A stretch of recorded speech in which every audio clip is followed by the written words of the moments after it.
Welcome to the ReGen Brands podcast. This is a place for consumers, operators, and investors to learn about the consumer brands supporting regenerative agriculture and how they're changing the world. This is your host, Kyle, joined by my co-host, AC, who's going to take us into the episode. On this episode, we have Brita and Bryce Lundberg of Lundberg Family Farms. This father and daughter duo is representing the third and fourth generations of their family business. Lundberg Family Farms is supporting regenerative agriculture with their organic and regenerative organic rice and quinoa products that now includes 107 total SKUs. In this episode, we learn about how the Lundbergs got their start farming rice in California, how market opportunities through brands have guided their pursuit of organic and regenerative organic farming, and the big goals they have to certify all of their rice regenerative organic certified by 2027. Brita and Bryce are a super fun father-daughter duo. We had an amazing time chatting with them. You're in store for some cool learnings, great laughs, and engaging storytelling. Let's dive in. What's up, everybody? Welcome back to another episode of the ReGen Brands podcast. Super fired up today to have our first father-daughter duo to the podcast. So welcome Brita and Bryce Lundberg from Lundberg Family Farms. Thank you. It's awesome to be here with you. Thanks for including us. We're excited to talk with you. Yeah, we are excited to talk with you. I've worked in this natural food industry for about 10 years now. And one of the first things I had to sell was quinoa into the grain set. And I vividly remember 10 years ago trying to take space from Lundberg and talking to grocery managers who would say, you can't touch Lundberg. You know, that everything moves, everything sells, they're gold, you know, and I quickly realized the reputation that Lundberg has in the natural category. Became a consumer of the product. My favorite SKU is the wild blend. Absolutely love it. Thank you. Yeah. Especially when I cook it with bone broth, it's an absolute win. But for those who are not familiar with the brand, those must be people who don't buy rice. Give people a lay of the land, you know, like what do you produce? How many SKUs do you have? Where can people buy your products? Walk us through the product portfolio. Well, I think first and foremost, we produce a lot of different varieties of packaged rice. We grow 17 varieties of rice. Wow. And so we hope to have a rice variety that everybody loves, from short grains to medium grains, long grains, arboreal types, basmatis, jasmines. Then we produce some different color rice varieties, red and black, and wild rice. So we produce a lot of different variety, and then we try to produce that into all sorts of products that people would love and find delight. And what are some of your favorites in what we produce, Brita? So we make rice cakes. We've got kind of our thick and classic rice cakes that have a nice crunch on them. But then we've also got our thin stackers, which are kind of like a lighter, crispier, square-shaped rice cake. We also cover those in chocolate, have our chocolate thin stackers. And then we've also got our fairly new rice cake minis, which are kind of more munchable. I love those. We've got rice chips. And then outside of the snack category, we've got some boxed side dishes like risottos that you can make in 20 minutes. They're kind of foolproof. And then some other sort of rice pilaf, rice and seasoning mixes as well. And a few ready to heat microwavable rice varieties and rice syrup as well. Am I missing anything? Those are awesome. Yep. And the SKU count is triple digits now, right? Yep. I think total SKU count is 107. So just over 100. Wow. Incredible. Wow. That's wild. I just also mentioned I eat the thin stackers on a regular basis. When I'm feeling incredibly into my fitness routine, I count my macros. And those thin stackers are the easiest way to just like, if I just need a carbohydrate in a snackable form really quick, it is the best way to just get a clean, carb into my diet on a regular basis. So really appreciate that product. Oh, thanks, you. Kyle. I like all those, all four types of rice cakes, especially the ones with dark chocolate. Yeah, those are pretty good. I'm a historical rice cake guy, just the good old fashioned thick circles with some peanut butter on them. That's my go-to product of y'all's. But I think this is a really exciting episode for us for a lot of reasons, y'all. Y'all have been around for a long time. Y'all have really shown what a organic and regenerative organic business can do with time and having some success. And it's a true kind of family run deal, as shown by y'all both kind of being here with us. So, Bryce, maybe you kick us off with just some of the origin story and how we got to this point that we're at here in 2023. Thank you. I am third generation here on the farm, and Brita is fourth. Wow. My grandparents moved to California in 1937 from South Central Nebraska. They had gone through the Dust Bowl. They had gone through the Depression, and they'd seen how farming practices can really strip the land of topsoil and cause really climate change. They experienced climate change in the 30s, seeing that they didn't have rain, and the land just was just really degraded. And when they came to California, they Grandpa said, we're going to do things differently. We're going to farm in partnership with nature. Wow. And we're going to leave the land better than we found it. Grandpa, I think he was a visionary. They had my grandparents, Albert and Francis. They had four boys. When they came here, the youngest Homer was 2. I think the oldest Eldon was 10, and my dad Harlan was 4. And they came here to start over. My grandpa Albert was 50 years old. Really came here with just dream and promise, and started over. And I sure am thankful that he did. Not that there's anything wrong with South Central Nebraska, but they came to an area that had good land, abundant water, and a great climate. And rice had been established here at that time. Brita, what would you add to the to that story? When did we start milling rice and producing the rice products that we have? In the 60s, really, is when they started planting the seeds of the company that would become Lundberg Family Farms. But I think it's easy to forget that, when great grandpa Albert and grandma Frances moved here, they really were starting over. And I, as an intern in high school, I would interview my Uncle Wendell. It's one of my favorite things to do. And I remember him telling me that, when Grandpa Albert started buying land in the area, everyone told him, Albert, that land's no good. You're going to go broke on that land. And he would take his boys out there and, scoop up a shovel full of dirt and say, you know what, this is good ground. You see that weed there? That's going to add a lot of fertility to this field. And just point out different things about the field that he thought, made it have potential. And he said, this is good ground. It just needs a good farmer. Did he know at that time rice was the thing, or was that kind of experimented into becoming the thing? Well, where we are in Northern California, we're about 100 miles north of Sacramento. Rice got started here around 1910. The first settlers came here about that time, and they thought they were going to grow the crops of the Midwest, corn and wheat, and the grains from the Midwest. And the soil we have here is heavy clay, and it does not accommodate. No, if we ever decided to stop farming rice, we could go into pottery. Like, it is that. Wow. And then about 3 feet down is hard pan, compressed sand and clay.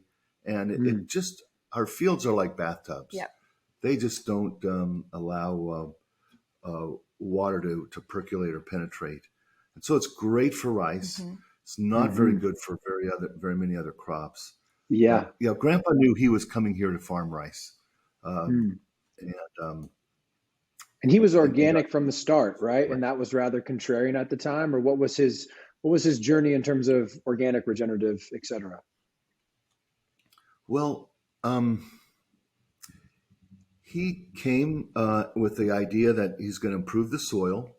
Most people were burning rice straw at the time, and he said, no, that rice straw, it's a building block for healthy soil. And he said, we're not going to burn straw. We're going to put that straw right back. The soil produced that straw. It's going back. Educate me real quick. Hold on. What is rice straw, and why do people burn it? Well, rice grows in water, in paddy, but the structure of the rice plant is a lot like wheat or oats. You have a main stalk, and then at the top of that stalk, you have the grains of rice. You might call it a rice head or a panicle. There's about 100 kernels on that rice stalk, and so when you harvest the rice, you're just bringing in the rice grains.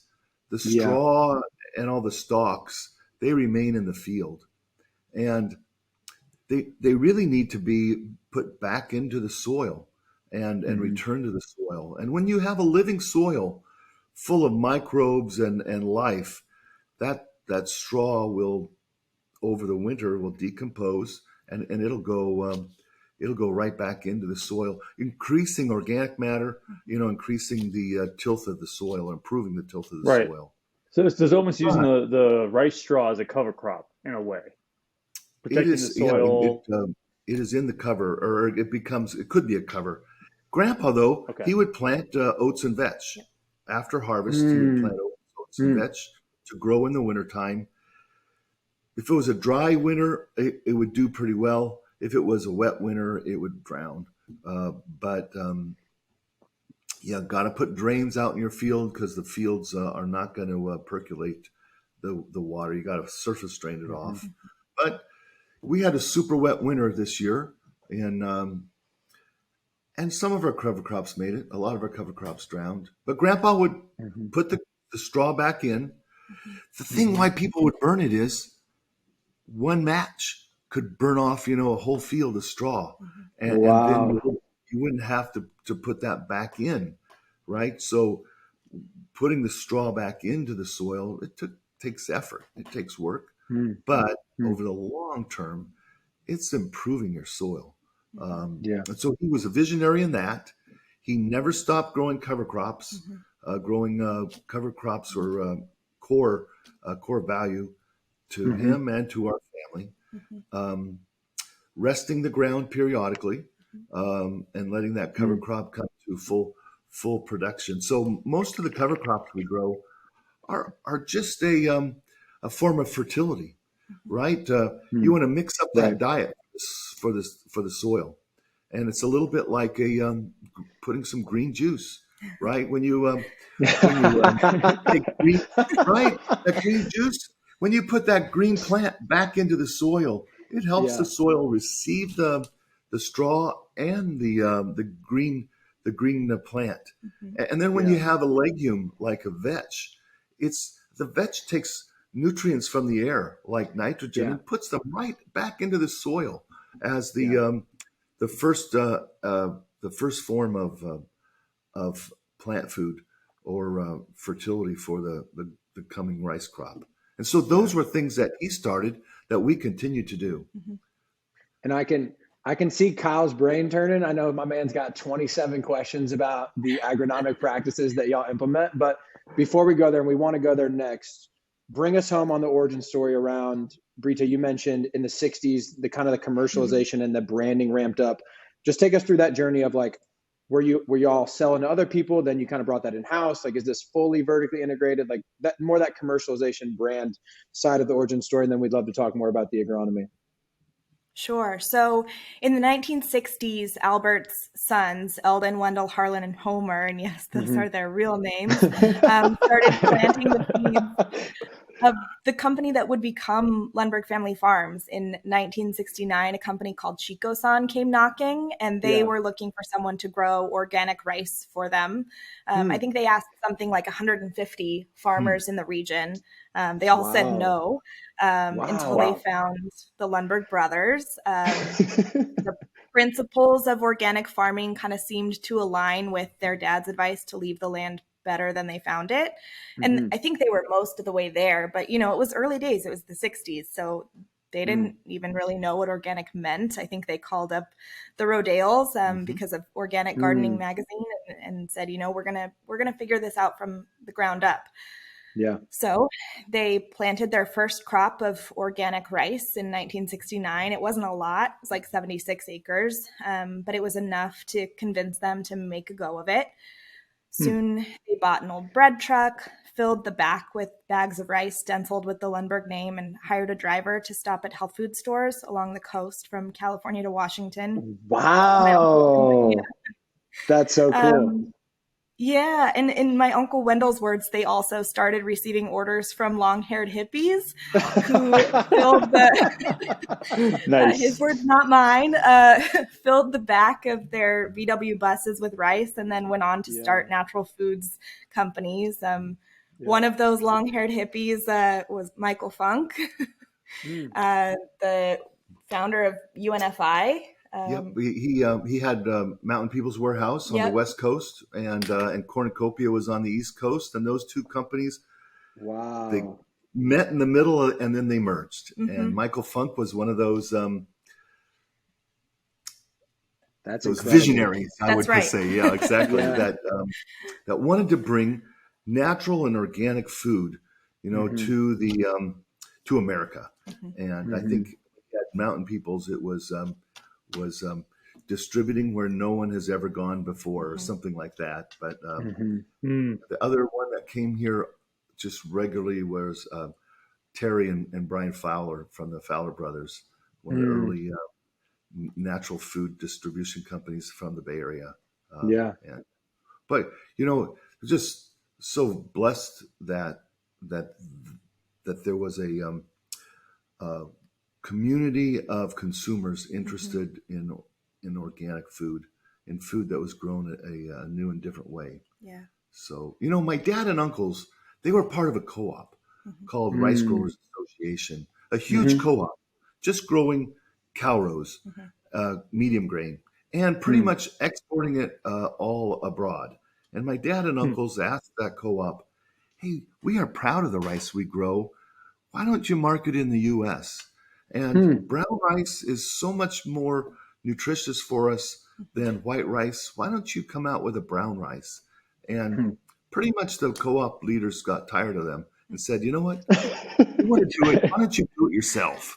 And I think that was part of then saying yes to Chico-san and saying yes to we will build a little mill and start growing organic rice and milling it ourselves. Eventually, they got kicked out of the co-op. They said, you can't do that yourself and stay in the co-op. They kicked us out.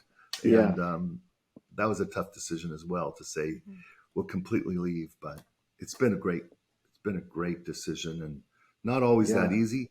But certainly, as you grow, there's growing pains.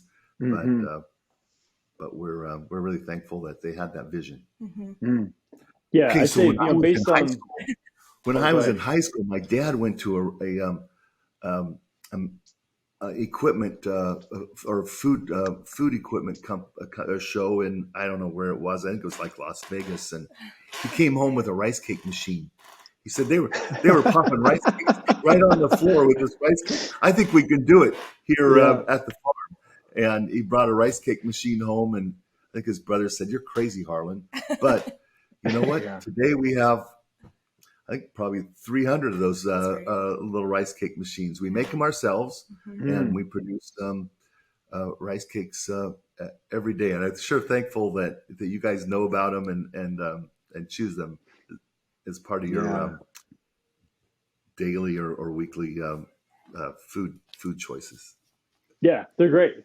One thing that strikes me as very interesting, we've done a lot of these podcasts, and when you're talking about agriculture in the 30s, a part of me was originally blown away. Like, how did they know not to use this stuff? But it's post World War II, right? So a lot of those practices that have really depleted the soil in quote modern industrial ag hadn't really been implemented at scale the same way that they were in like 50s, 60s. So I think that's really interesting. And I'd love to try to understand how Lundberg maintained those good agricultural practices as the quote green revolution and those other like industrial farming techniques were starting to ramp up. Well, when they first started farming organically, it's a really good question, Kyle. That, I think in the 50s and 60s, conventional or chemical fertilizer and pesticides started being used in our area, and I would say my dad and uncles, they continued to put their straw in and grow cover crops and rotate. But I think they did use, they were just selling into a co-op. Everybody's rice just went into the same bins. Right. I think they saw the impact and decided to go a different direction. But when they started farming organically, like Brita said, they didn't really know what they were doing. They didn't know how to control weeds with, how do you control weeds? The only tools we knew we had were water, and we continued to manage weeds with water. But they knew that keeping the plants covered right after planting would suppress weed growth, or at least certain types of weeds. And they started doing that. But I can remember as a kid going out and looking at organic fields with my dad and thinking, man, those are awesome. and I couldn't tell the difference between what was rice and what was weed. And my dad could. He would say, well, it looks green, it looks beautiful, but most of what you're seeing are weeds. And it took them a long time. They had probably more failures on organic rice. It just seemed, I think, in the early days, a little bit of a luck of the draw. Were you going to get a heavy weed pressure, or were you going to get rice? And I'm just thankful for their foresight. They said, we're going to figure this out. And we have systems or processes or a farming plan to farm organic rice that we have today because they were insistent that they were going to figure it out. Yeah. Now, do we have weeds? Absolutely, we have weeds. Yeah. But we're fortunate here in California that it doesn't rain here in the summer. It's not a humid climate. With humidity comes disease and insects, and our big issues are weeds. Grass weeds that look like rice. They grow like rice, they're structurally very much like rice. They drown about 48 hours before the rice will drown. That's our window. Wow. The rice underwater and the weeds underwater until the fourth leaf. And you got to go out there and you got to be out there. Yep. You can't just do it. You got to get out in the fields. The first leaf comes, second leaf, third leaf. The fourth leaf of the rice has to break through the water in order to live. Same with the grass. And for most of the 17 varieties we have, that fourth leaf of the rice will emerge through the water before the grass will. And then the grass will drown and the rice will continue to push a fifth leaf. Yeah. But all the while, you've got bulrush, small flower umbrella plant, lilies, duck salad, all growing. Those are aquatic weeds that you're not going to drown. So while you're trying to drown the grass weeds, the aquatics are just loving it and thriving. Yeah. So as soon as you drown the grass weeds, it's time to dry up the aquatics. Okay, comment and two follow-up questions. Comment is, one thing that I pulled out of what Bryce just said was you had somebody come with an offtake and a market to change your agronomic practices to organic, basically, because you were no longer just selling into a commodity co-op. And I want to highlight that because that's the whole point of this podcast is we're trying to bring a voice to basically the brands in regenerative agriculture that are creating markets to change these agronomic practices. And we don't think that's talked about enough. So that's what I heard in there was, look, we had an offtake that could create a market for these things to change. And then we sustained them because we kept that market, right? two follow-up questions on the agronomics are, I know nothing about rice farming. So like when I think of water control here, are we talking about the area gets this much rainfall and it just floods naturally? Are we talking about it's irrigated and you have like, guards that you then like let out to drain the fields? Like how does the water fluctuation like work and how is it controlled? Well, our farm is about 10 miles from where the Feather River comes out of the Sierra Nevada. Mm-hmm. And it is a robust river. There's, and the Sacramento River is on the west side of us, about 20 miles. Mm-hmm. That watershed has more water that runs through it than the Colorado. It is Oh, a robust watershed. Wow. It is, yeah. You can think about the Colorado. Yeah. The Sacramento River is a robust watershed, and so there is an abundant water source. Our aquifer then is also largely untapped, Mm-hmm. but we rely primarily on surface water. But in a drought like we had the last couple of years, Mm-hmm. we also then will use some groundwater. The rice is paddy rice, so we grow in paddy. We have a system of levees, right? So you say you have a 100-acre field, there might be 5 or 6 different checks, and here and this is probably getting too much into the weeds, but for every no pun intended. Yeah. That's right.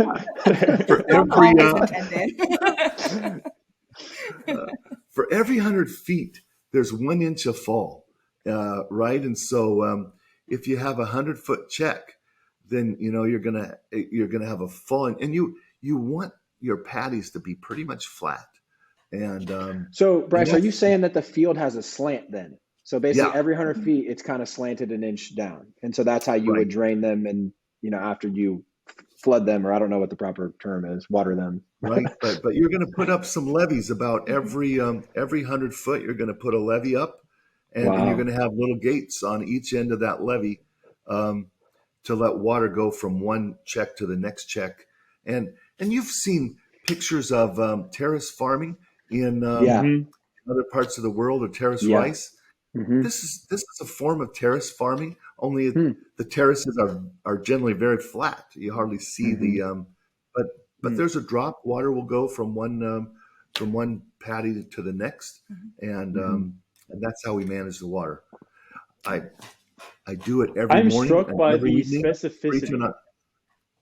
I mean, counting leaves on individual plants, 1 inch over 100 feet. Like when I think about growing rice, I think about these massive fields, and the level of specificity that you're detailing here is kind of blowing my mind to think about. It takes that level of precision to grow rice. Is just insane to me. I feel like I've taken rice for granted my whole life.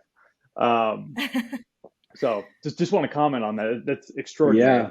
I also want to, kind of back to the origin story, like, the Lundberg family has been growing with these principles from the get-go, like you mentioned, 1937. When did regenerative start to become part of that conversation? And because it feels like a lot of the practices have always sort of been at least partially regenerative. And, given the new hot button term it is in the industry and wanting to like align with that consumer group, what did that look like, both from a agronomic standpoint? What new principles did you have to implement? And then from a total company like marketing perspective, how did you start to tell that story to those consumers? Good question.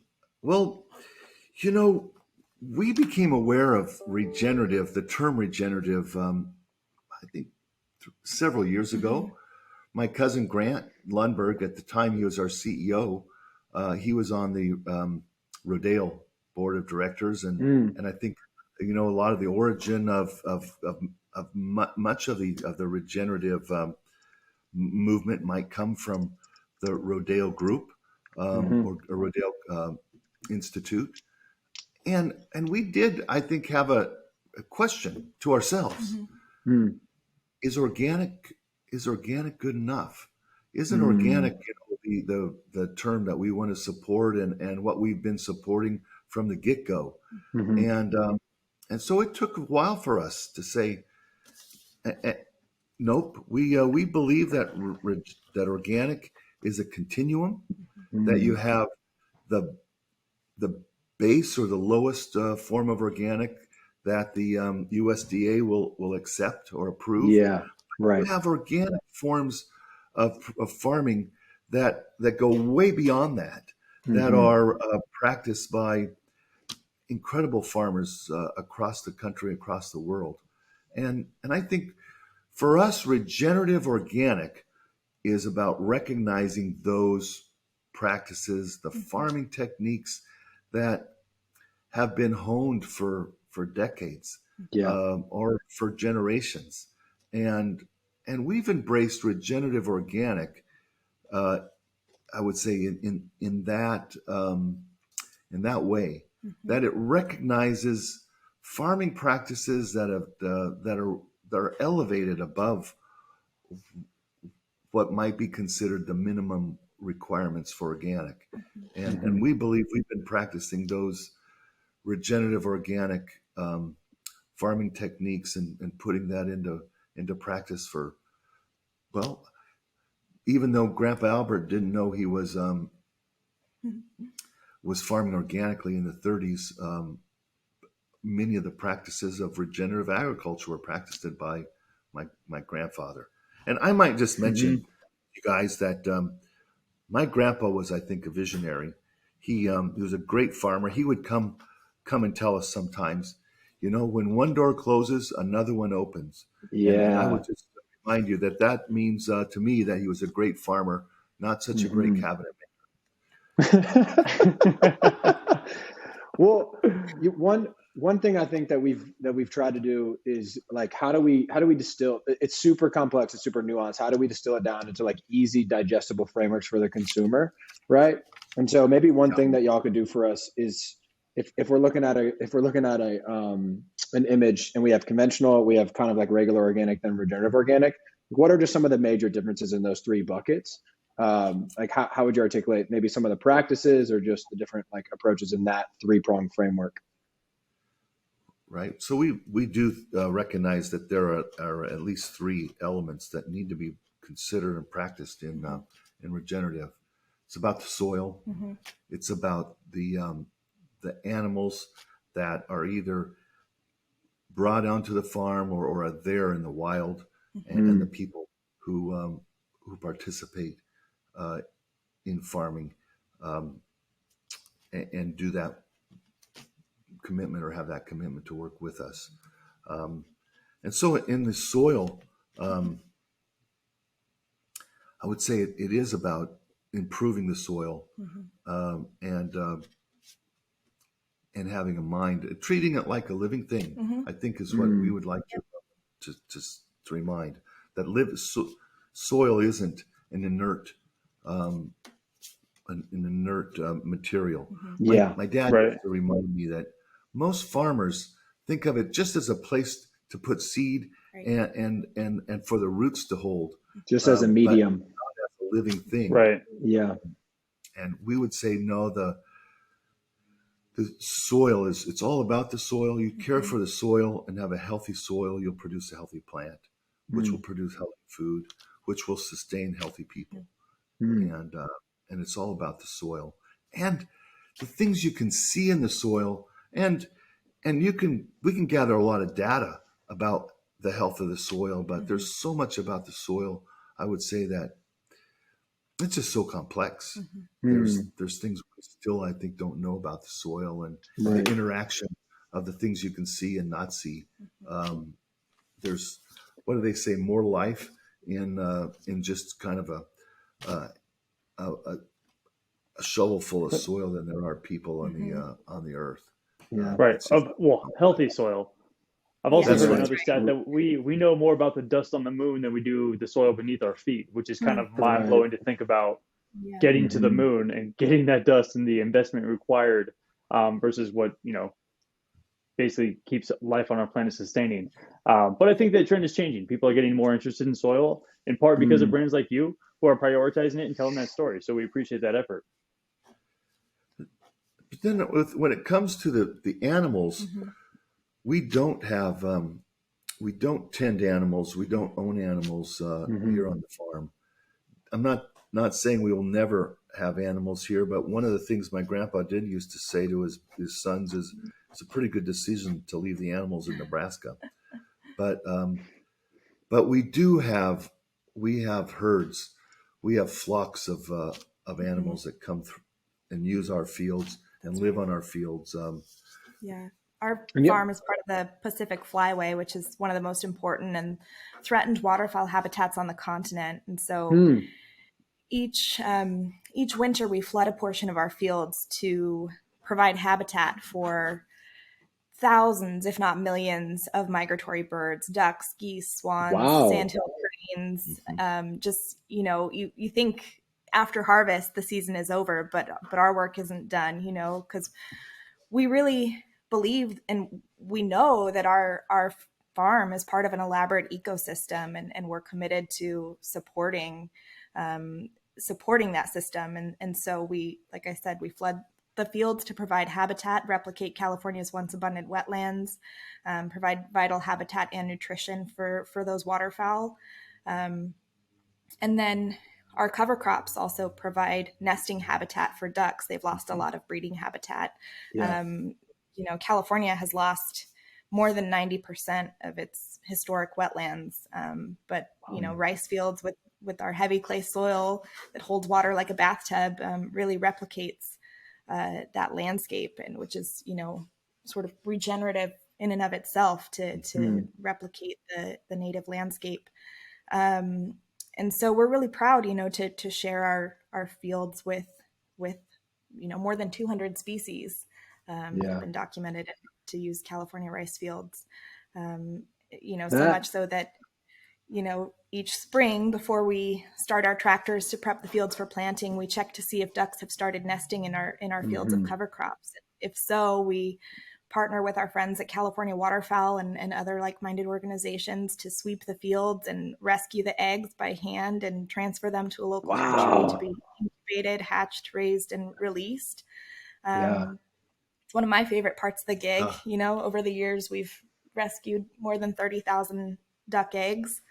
Wow. That's wild. So it's, just some people, and by some people, I mostly mean me, but call us quacktivists. Nicely done, Brita. Quacktivists. Well, y'all. But really, Brita, we just think of it as part of that partnership with nature that my grandpa talked about. So.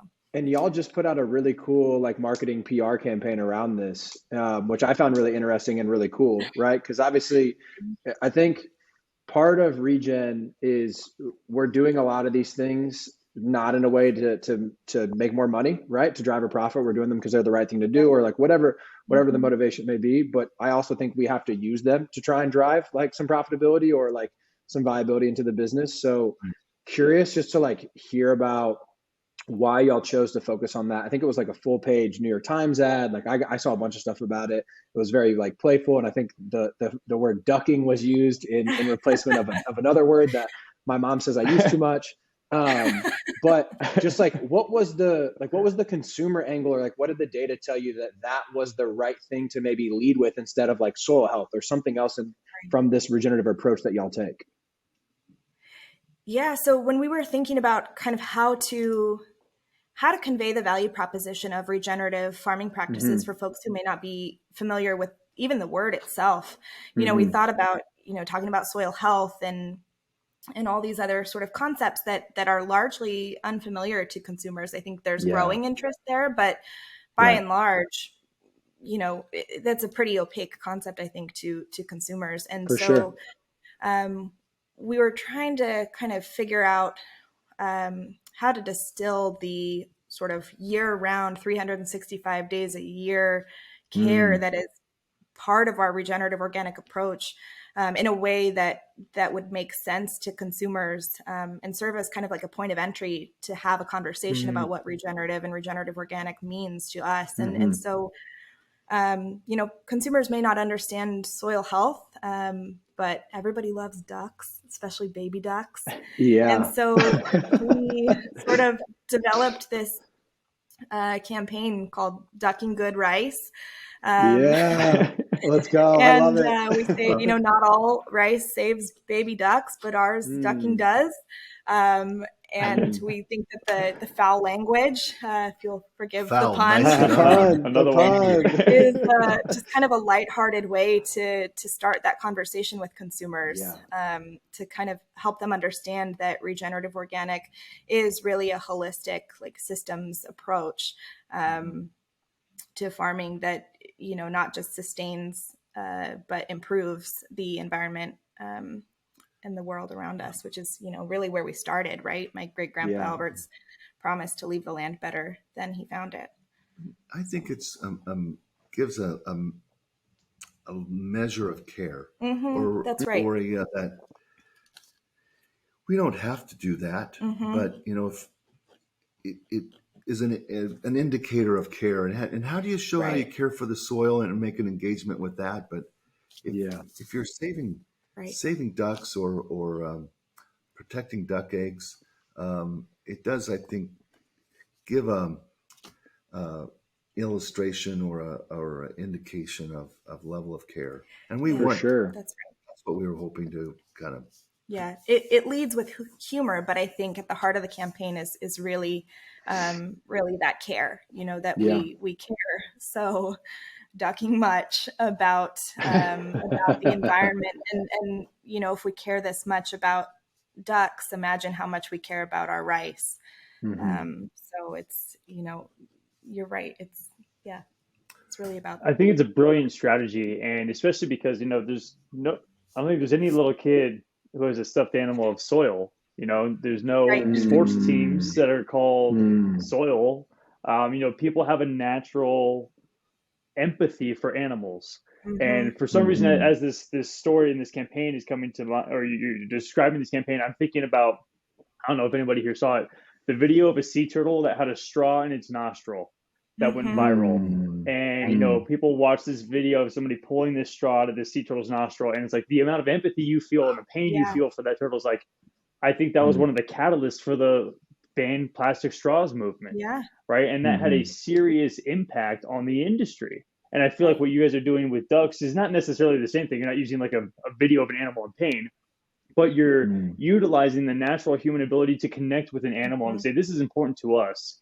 And I think it's a really good way to communicate the values of the brand and why regenerative is important without talking about soil, because nobody at this point really cares about soil the same way they do about ducks or other animals. So I think it's a really brilliant strategy you put together. Thank you, Kyle. Thanks for asking about that. Yeah. One of the things we appreciate about the Regenerative Organic Alliance, who is provides the Regenerative Organic Certification to us, is they recognize the migrating birds as part of a rotational grazing, and that animal element in the regenerative program. It was one of the concerns we had about whether or not, as we moved into regenerative organic certification, whether or not we could check all the boxes that the regenerative movement was looking for, and we're really thankful that they, in some ways, looking outside of the traditional box of do you have cows, or how many cows do you have, or do you have goats, how many goats do you have? But there are hundreds of thousands, not millions, of birds that are utilizing our fields, and they said, we really appreciate that and know how important that is. It's a super cool biodiversity story. Yeah, two things stand out to me. One, we've created a false binary narrative in agriculture that you can't do production scale agriculture and have a biodiverse environment, right? Like we've created that. That's not true. So we need more examples of people like that are proving that to be false. And two, coming from like the impact investing world, where a lot of the capital that's going to need to be raised in this space, we're going to have quantifiable metrics that we can track to say we sequestered this much carbon, we cleaned waterways, we protected biodiversity.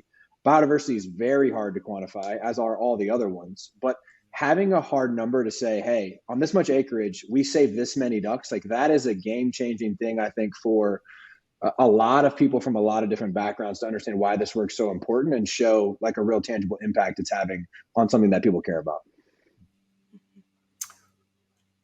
thankful. We're thankful for that, AC,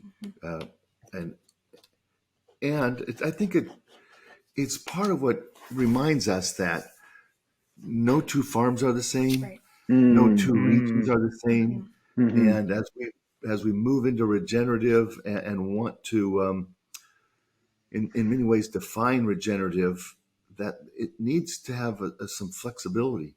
That Right. it won't look the same in every region, and rice production in California will look different. Regenerative organic will look different in California than it does in Thailand or in India, but it will have many of the same elements, but not an imprint of each other. For sure. Right. I'm curious, and one of the things I've learned in my time in CPG, there's a lot you can and can't say on a package. And I want to give you the opportunity to tell the consumer, help them understand something about regenerative organic rice that they can't find on a package, from either a growing principle or how it impacts their health, why it's important. Give us kind of like a behind the scenes, like why should consumers, aside from the duck story, which is fantastic, why should they want to purchase and consume regenerative organic rice? Well, I think it's caring for the soil and the grain from beginning to end, from the very seed that's planted to the very seed then that comes to the consumer, and everything that it touches. Some people will say, well, regenerative organic is really just for the region where it's grown, that the food isn't any better. And I think, oh golly, that's such so short-sighted. That isn't healthy soil going to produce healthier food? And that's one of the things you can't say, right? Is really soil that's robust and has crop rotation and natural fertility is going to produce a better food, but our country doesn't allow that. You can't really say that, right? Have y'all done studies, Bryce? Have y'all invested in any like data or lab work, or like is that a worthwhile thing for y'all to do? Like you can't say it on pack. Well, I think it is, AC, but so far we haven't done a lot of testing on the nutritional component. The little nutritional components we've done is there is variability, and it from the base that FDA would put out, or not food and drug to, but you want to get in trouble, start saying how much better it is for you.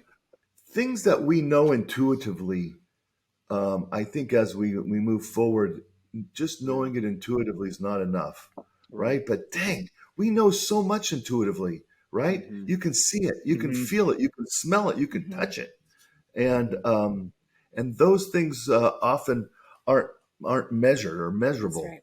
But the things I think consumers know too. Yeah, I think a lot of people say, or some people say, that you can't manage what you can't measure. Yeah, right. But then we think of great grandpa Albert and my grandpa Harlan and his brothers, and they were managing healthy soil and healthy fields and a healthy environment long before we could measure any of these things. And I think there's no substitute for being out there and present in your fields. And I think that's one of the huge differences in the way that we operate. We're not flying on an herbicide for grass weeds and then an herbicide for the aquatics. We're out there, every morning and every evening and reading the rice. We were out there last night and checking all the fields and getting out there in our hip waders. And we have one crop a year, right? We plant in the spring, harvest in the fall, and that is this is the time of year we're planting, and we have rice that's anywhere from 4 or 5 days old to what was that? I think 24 days. And that 24-day rice needs to come through. We made some changes last night. Best part of my day is the morning when I irrigate and the evening when I go home. But in the middle of the day, it's here usually in the office. But Brita, we'll come. There's times we spend it together irrigating in the evening are wonderful times. Yep. Best part of the day. Best part of the day. I'm curious, Brita, maybe to get your take on this. Like, y'all are the first U.S. grown regenerative organic rice. So just kudos there and congrats. Amazing to see y'all have committed to basically the whole portfolio being ROC by 2027, which I think is amazing. Like, what consumer trends, like, back out of the macro of, hey, we need to get certified, like, how is this affecting your business? How are you thinking about product development from here, or certification from here, or marketing, or like channel development? Like, how has that maybe shifted, or how has the regenerative organic piece affected that? I'm just super curious about that. Yeah, so as you mentioned, we recently introduced our first Regenerative Organic Certified SKU, which is a white basmati rice. And we also set a goal to certify all of the organic rice that we grow as Regenerative Organic Certified by 2027. And so really we're looking to introduce a lot more Regenerative Organic Certified SKUs. Using that Regenerative Organic Certified rice in the coming years. And I think along with that, we're really looking into how we can tell that story to consumers and convey that value proposition. Because I think that in order for this to be successful, we need consumers to pull through. Absolutely. We weren't sure exactly how that regenerative organic certification was going to work. We started talking with ROA about 18 months ago, and saying, we're not the traditional, farm that has some grain and some animals and things on it. And so we started meeting with them, and it's been a very productive relationship. We took one farm through certification last year, our home farm here close to where our headquarters is, and so that was that was a very positive, successful beginning of a relationship, and so we'll be bringing all of our family's farms into certification this year. But I think part of our story, AC and Kyle, is that as we've been farming organically here in California, we've had lots of neighboring family farms come to us and say, we want to farm organically too. But That's in order to super cool. farm organically, you need to have a granary where you can keep it separate and handle organic grain as organic. And you have to have a mill that you can mill your organic. And so we have about 25 farms in our within 100 miles of our headquarters that farm organic rice for us too. Some for over 40 years that started early on in the transition to organic back in this. Well, this would have been in the 70s when the first farmers came to us and said, we want to do this too. Yeah. So we understand that farmers have questions about what's this going to be like, and will the transition to this regenerative organic certification too. We asked all of our growers that grow for us to be with CCOF, and we helped in the beginning of CCOF and continue to be supportive and try to be very positive with California certified organic farmers. But we want to be that same way with ROC. And so we're showing our growers that all of our families farms can go through ROC, and that will be this year. And then following that, we'll be asking the other growers that grow with us to also take that step. I love so much the things you just mentioned there, Bryce, because I'm going to say it again, and I'm going to beat this dead horse until people stop listening to me, right? It's we need to reverse engineer this solution. The brands create the markets that spur the infrastructure and the processing and the ability to change the agronomy. And right now what we're doing, I feel like in the space is we're rushing to the farm gate. We're asking the farmers, how do we change the agronomy? How do you adopt these practices, blah, blah. And the farmers are saying, well, give me the processing support to actually keep it integrity preserved. I forget the perfect word, the term for that. And then give me a market to sell it into and make money. Right. And like, we need to think about it the first way. And so I love that you've mentioned a couple of things that really validate that. And maybe it's just confirmation bias because that's what I want to believe. But like, I really do believe that that is the case, that we need to focus, that order of operations. I think Anthony's spot on there. And what I like, you not only are you leading the way by example, but you're also providing that market, right? Which is super important. But I want to get a sense of scale here. You mentioned right now you've got the one farm that's ROC. From an acreage perspective, if you don't mind sharing, like, what does that look like? And you can ballpark these figures if you'd like. When all 25 family farms are certified, like, what does that look like? Now, I'm thinking about the impact for those ducklings, and if we expand that to what max, I want to like visualize how much land this actually is. Well, we believe it is one of the best ways to cultivate a healthier world is by farming organic, and even more so, regenerative organic. That is a game changer for the world, for the climate, for our environment. And every acre you can transition to organic and to regenerative organic, to me, is a game changer. And so our first farm that we brought through was around 1,500 acres, and that was the ground close in here to our headquarters. This year our plan is for that to bump up to 8,000 acres. So we'll be able to support several more SKUs of packaged rice and the rice cakes and some of the entrees or boxed items with that. And then the next step with all 25, it'll be in the range of close to 20,000 acres that will be in that. And that's amazing. This year it's going to be 8,000, but that's in growing rice. For every acre that's growing rice, there's still an additional acres that's in a rotation in something else that will be coming into the regenerative organic process at the same time, because that ground is going to be in next year, right? So if there's 8,000, there's likely closer to 10 or 11 that are coming in, but only 8 are growing rice.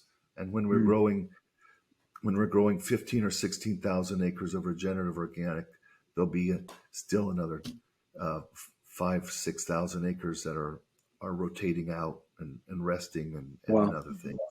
But it's incredible. So that's kind of the scale. Yeah, it's really cool to kind of visualize like the growing land, like if you're like looking down at the world from a satellite, just the growing positive impact taking place on those farms in Northern California. It's really cool to envision that. So I appreciate you sharing that. We sort of talked about the future a little bit in terms of how regenerative organic is going to change the future for Lundberg. Just want to touch on real quick, like even stepping back from ReGen, like as a brand, what is it that Lundberg is trying to achieve in the next, 3 to 5 years? Are there new category penetrations you're looking to get into? Are there other ways that you can utilize rice?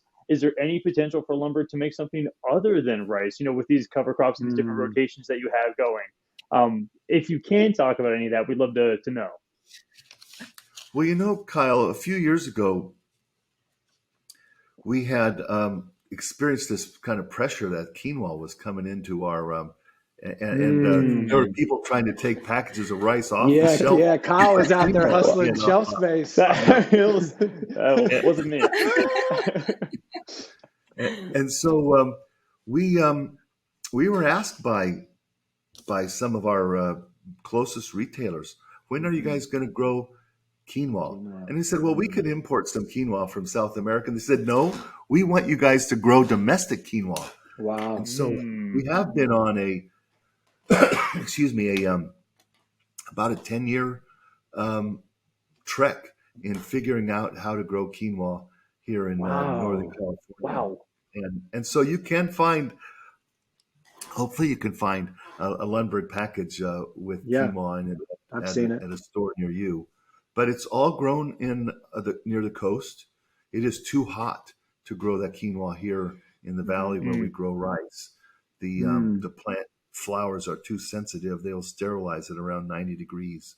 And so we grow them Wow. over close to the coast. And there, some of it in the shadow of the redwoods, some actually where the spray of the Pacific Ocean. Um, One of the first Wow. fields we started growing quinoa in is on the Eel River, right where it comes out Mhm. in the Pacific Ocean in Humboldt County. So all of it's grown in Humboldt County, and we'll grow anywhere from 250 to 500 acres of organic quinoa there. Wow. So that has been an area we branched out into, but it is quite a bit more expensive than imported quinoa right now. So Mm. we're struggling a bit in that area. Mm. But we have our eyes on innovation and some new puffed products, or new some called snacks, but rice cake type products. We think that the ready to heat area is an area we need to be Mm. more active in, For and sure. you know, and so that It's is all one of those the. lazy millennials and Gen Zs like Kyle and I, Bryce, that you got to start making all those products for. What's that? I'll say it for you. So I said it's all those lazy millennials and Gen Zs that you got to make the ready to eat products for, like Kyle and I. Yeah. Okay. Well, I'm not going to say anything about that other than I think everybody wants to be able to support the kind of agriculture they're wanting to support, and with For food sure. they enjoy and find delight in, that Well also said. fits their lifestyle, right? Well said. And when you want to have that rice, and I think everybody has time to cook rice, but when you don't, having that ready to heat is ready and that is one of the lines we are pursuing regenerative organic certification on. So we don't have that plant that can do that magic, but we're working on, because we think that is an area of growth that we want to participate in. Yeah. I think it's a great idea, kind of getting out of the center store and getting towards the perimeter. It's a great place to tell a story. It's a great place to get attention, and to be able to bring that regenerative organic story into those areas, I think is a really, really cool, smart idea, and could be really impactful. So, like Anthony mentioned, us lazy millennials are excited about having the opportunity to support the right agriculture in those categories. Yeah, for sure. So, y'all, this has been super fun. I'm going to take us home with the final question, and would love both of y'all's thoughts on this. We asked everyone this, so I'm super curious what y'all are going to say. How do we get 50% market share for regenerative brands by 2050? Well, that's a great goal. It's a loaded question. I know. It is. But, it takes everyone, right? It takes everyone being consumer demand is key, right? And farmers are responsive to the customer and to the buyers coming to the farm, and I think a lot of it's that. But then also, I think I'm really thankful that Governor Newsom and his administration here in California have a goal to increase organic agriculture by 2030 to 30%. And what was that? 50% by when, AC? 2050. Yeah. So I think we got to set goals. We got to have our leaders setting goals and then having tools, right? And getting the customers to say yeah to that. There's a story I like to tell, AC, about this guy who was walking on a country road, and he came up onto a flock of sheep, and he went to the woman taking care of the sheep and said, "I'll bet you $100 against one of your sheep. I can tell you how many sheep are in your flock." And she said, "You're on." And he said, "Well, you have 789 sheep in your flock." And she said, "Dang, you're right. go ahead and take any sheep you want. And he went over and picked up an animal and started walking away. And she said, hey, double or nothing, I can tell you exactly what you do for a living. And he said, okay. And she said, you're an economist with a government think tank. And he said, yeah, you're right. How'd you know? And she said, put down my dog and I'll tell you. And, the idea is that both those people have incredible skills. Everybody has different skills. We need everybody working together. Neither one of those people were right or wrong. They're both right. And we need everybody with skills in relationship to food and marketing and, climate change and just distribution. Everyone engaged to get there to 2050. If it all depended on just farmers, we wouldn't get there. And if it was just consumers, we probably wouldn't get there. It takes everybody. Agreed. With different skills. Every time, the funniest answer we've heard out of everybody we've asked, without a doubt. Yeah. But I think Brita, you're right. anything you would add?